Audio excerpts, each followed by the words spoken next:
But I did take note of some statements that sabi ko parang conclusions na to or excessive explanation of her observations which I didn't think were proper. Senator Judge Cayetano?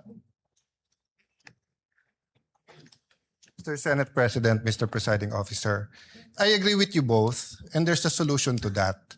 Let me start by I agree with the defense. Actually, I was going to stand up yesterday, but with all due respect to a good lawyer, Attorney Kapunan, and to the fact that my seatmate, Senator Miggs, was very proud of her, saying that she's his ninang, I did not stand up anymore.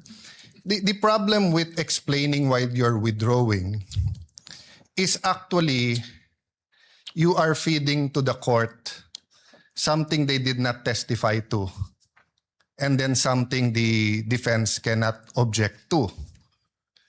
So, and if it is a proffer or a tender, it is clear to everyone, in-exclude yon. Kaya ko nga lang nilalagay. But tama naman si Presiding Officer, it's akin, it's not the same. But dun kasi sa tender, nag-ruling eh. So it's very clear to us it's unacceptable, di ba? So after the very eloquent manifestation of Attorney Kapunan yesterday, if I was a layman, I would think what you said, whether it was the agent John Mark, whether it was the second witness sa NBI, was true. Kasi parang may summation. The same thing with you, the very able lead prosecutor and chairperson of the House Committee on Justice, di ba? Having said that, I agree with you, this is an impeachment court. People have to know why. But I think we've been very lenient. No one except the spokesperson has spoken about the sub judice rule. So you can actually explain it in the press con afterwards, if I may, no? Because nga, I was also observing yesterday and I was saying, kung ako yung defense, dadagdagan ko na yung witness ngayon at every time i-withdraw, may chance akong i-explain bakit we withdraw, then reinforce kung ano yung sinabi nung before. So I understand you completely, ma'am. People have to understand why it's not a sign of weakness. In fact, in your it's a sign that you've achieved your position. But we can do that in the press cons and other forums. But if you do it kasi here, walang chance yung prosecution to rebut that. Or if they do, it's one rebutting the other rather than the witness standing. So if I may offer that solution, Mr. Presiding Officer. As ruled by the presiding officer, henceforth, that will no longer be allowed. Senator Judge Pangilinan, before Senator Judge Pia Cayetano. It's just a very quick manifestation. I was actually listening to the ruling of the presiding officer, and initially I thought he would rule that the defense would likewise be given the opportunity to speak up, and at some point when they likewise have the opportunity to withdraw witnesses. I would like to think, Mr. Presiding Officer, that would have been the better approach, because this is an impeachment court. This is not. We are not bound by technical rules, unlike court proceedings where lawyers are familiar and would really want, to make it as orderly and as technical as possible. But again, I will yield to the ruling of the chair, but just a reminder to everyone that technical rules of evidence does not apply strictly in impeachment court proceedings.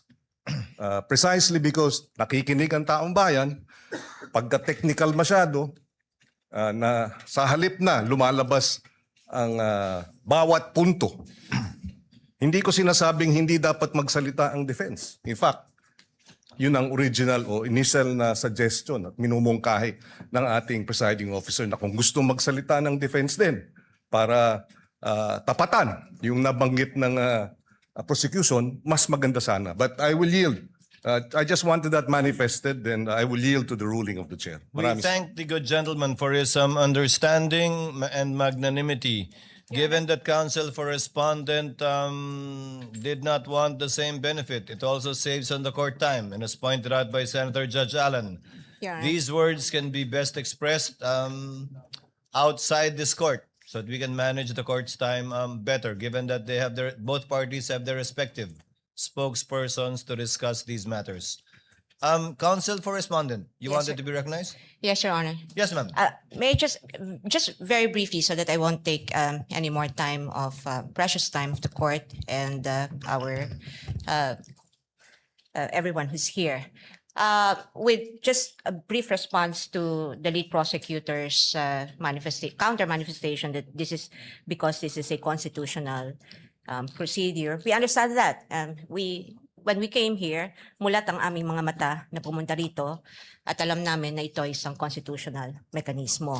Kaya nga, yung sinasabi ko kanina at ang aking kahilingan lamang ay nakasandig doon sa prinsipyo na yun na dahil ito ay isang constitutional mechanism, kailangan siguraduhin natin na balanse at patas yung lahat ng magaganap. At hindi ko I find it difficult to understand how manifestations containing assertions that are laden with conclusions and personal advocacy, and obviously one-sided advocacy of either parties, would help the court arrive at the proper determination of whether the respondent is guilty or not guilty of the charges contained in the articles of impeachment. Hindi rin po ito in response po to our just good Senator Pangilinan, hindi po technical na or rules, no, yung aking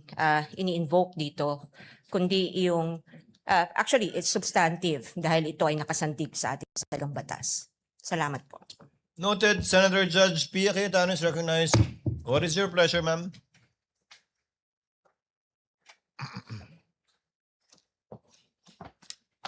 I would just like to support the ruling of the presiding officer, cautioning the both prosecution and defense. I too noticed the esteemed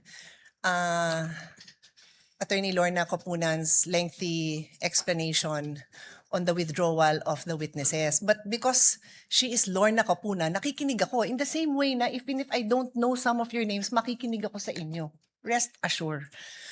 I think it's her first time to also stand up. So I was being very patient in listening to her.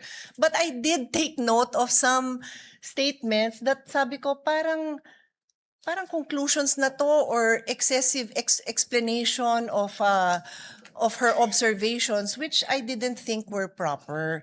So, okay na yon, tapos na yon, pero moving forward nga, Mr. Presiding Officer, I agree with you.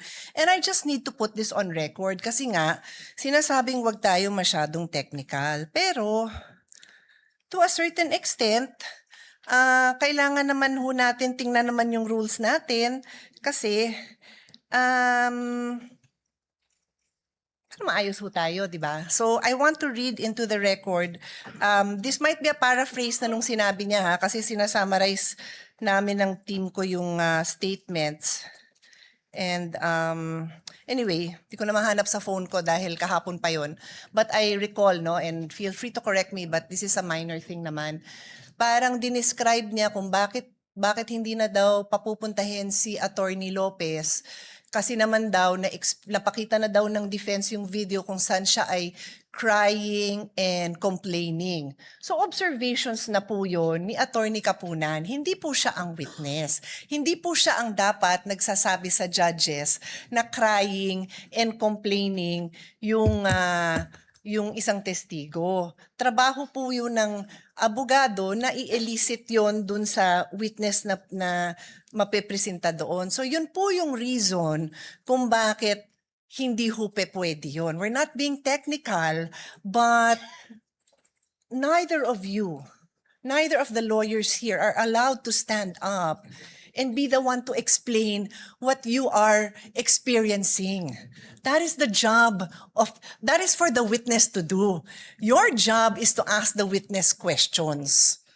Yun. So to be clear, it's not being technical, but it's making sure that magawa niyo yung trabaho niyo na maayos at magtanong tayo ng maayos sa witnesses. Kung di na pala siya papupuntayan, di no need na to say kung ano yung na-observe. Kasi nga, hindi na ho sa inyo yon as lawyers. Yun lang naman po. Again, my utmost respect for Attorney Kapunan and to all of you. You're all doing a great job.